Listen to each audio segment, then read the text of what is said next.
स्वागत है आपका हमारी Punjabi dairy farm MP Madhya Pradesh Ashoknagar से।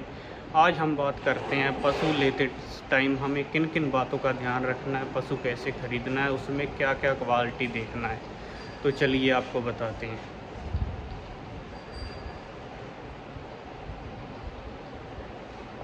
आज हम बात करते हैं एचएफ ब्रीड के बारे में, जो कि काफ़ी दुधारू पशु रहते हैं।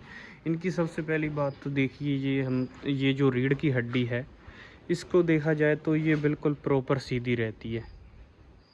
इसके अलावा ये एक और गाय की देख लीजिए, ये देखिए, ये जो इसकी रीढ़ की हड्डी है ये प्रॉपर सीधी रहती है। इस चीज़ का ध्यान देना चाहिए आपको पशु लेते टाइम। और दूसरी बात, मेन बात अपनी ये है, अगर हम पशु ले रहे हैं तो उसके नीचे बैठकर थन वगैरह पर हाथ फेर कर देखना चाहिए कहीं गाय पशु तेज तो नहीं। ये देखिए, ये देखिए, क्योंकि जो तेज पशु होगा वो हाथ लगाने में उचकेगा और बाद में भी हमें परेशान करेगा। इसलिए इस चीज़ का आपको खासकर ध्यान देखना है, ज़रूर देखना है, पता करना है। और तीसरी बात ये भी रहती है, एक और बात, ये जो एचएफ ब्रीड रहती है उसके ये जो ऊपर के बाल रहते हैं ये आगे की ओर नीचे झुके हुए रहते हैं। ये देखिए, एक और है अपनी गाय, ये देखिए, इसके जो बाल रहते हैं ऊपर वाले ये नीचे की ओर झुके रहते हैं, ये देखिए।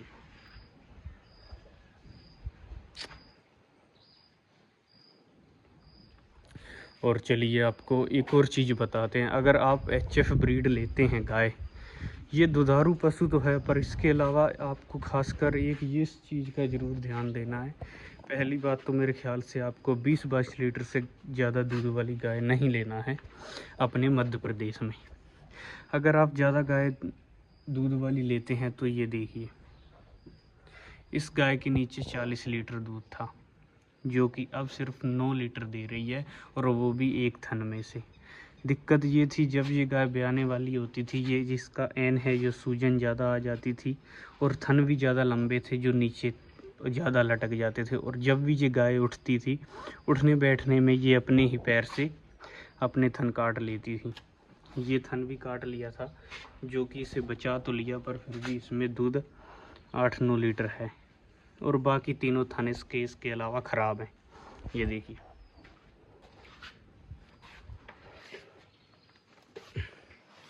ये जो तीनों थन है ये ख़राब है, तीनों थन, सिर्फ एक थन बचा है इसका। सिर्फ समस्या ये थी, ज़्यादा दूध वाली गाय थी और इसे कच्ची जगह पर भी देख लिया, रख कर सब कर लिया, पर जब भी ये गाय उठती थी ये अपने ही पैर से खुद के थन को काट लेती थी।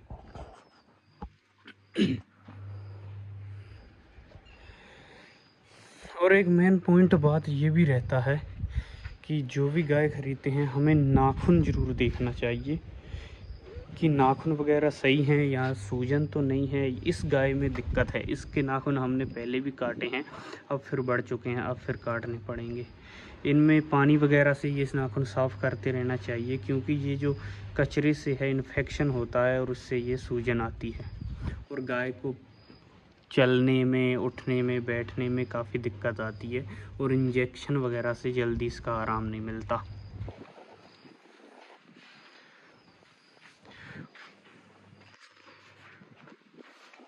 और जो चौथी बात है वो आपको पता ही है, आप भी इस बात को जानते ही हैं इतना तो, कि पशु कभी भी 5-6 ब्याव में तो नहीं लेना चाहिए।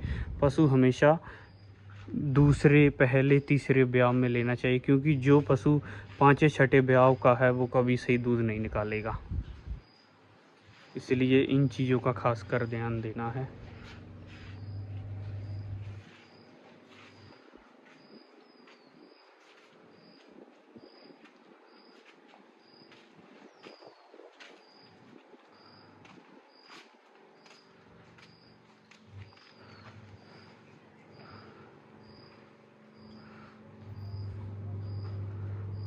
अपने पास जितनी भी ब्रीड है सब एचएफ हैं, और हमने 20-22 लीटर से ऊपर वाली गाय रखी भी नहीं है, क्योंकि हमारी गाय 2-3 इसी तरह ख़राब हो चुकी हैं, जिनका 20-22 लीटर से ज़्यादा दूध वाली गाय का एन थन ज़्यादा बड़े रहते हैं, लटकते हैं नीचे की ओर और वो ख़राब हो जाती हैं।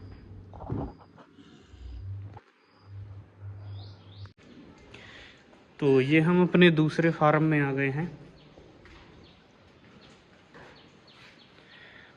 इसी के अलावा अपनी एक मेन बात ये भी है, अगर हम कभी भी पशु खरीदते हैं, गाय खरीदते हैं, तो इस बात का ध्यान रखें कि गाय कभी भी दलाल से ना लें। दलाल का काम होता है झूठ बोलना, पैसा कमाना। तो गाय हमेशा मंडी की बजाय गांव-गांव में जाकर ढूंढकर गाय खरीदें, क्योंकि दलाल के हाथ की गाय कभी भी सही नहीं मिलती। अगर मंडी में गाय लेने गए तो उसका भी दूध रोका हुआ होता है, बाद में गाय सही दूध नहीं देती। इसलिए गाय खुद गांव-गांव में देखकर गाय लें। दलाल से जितना हो सके उतना बचें।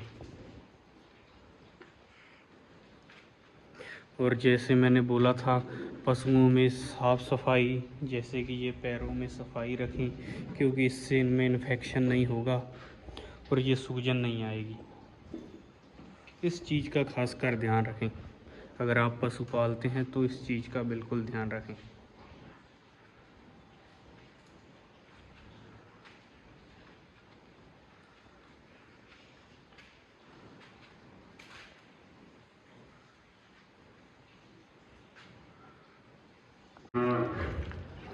ये हैं अपने पप्पू दादा, और पप्पू दादा कर रहे हैं चारे की तैयारी। अब चारा डालोगे?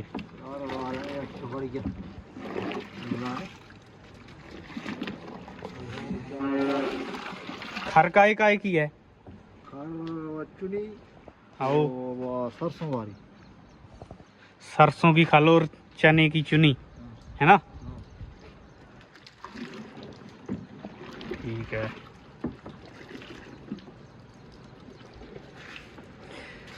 चारा आपको जैसे कि बताया था, बस बुश डाल देना है और उसके बाद उसके ऊपर ये चुनी और सरसों या फिर बिनौला खल भी डाल देते हैं, कपिला। ये बस ऊपर डाल डाल कर मिलाते जाना है, जिसे पशु काफ़ी खुशी से खाते हैं।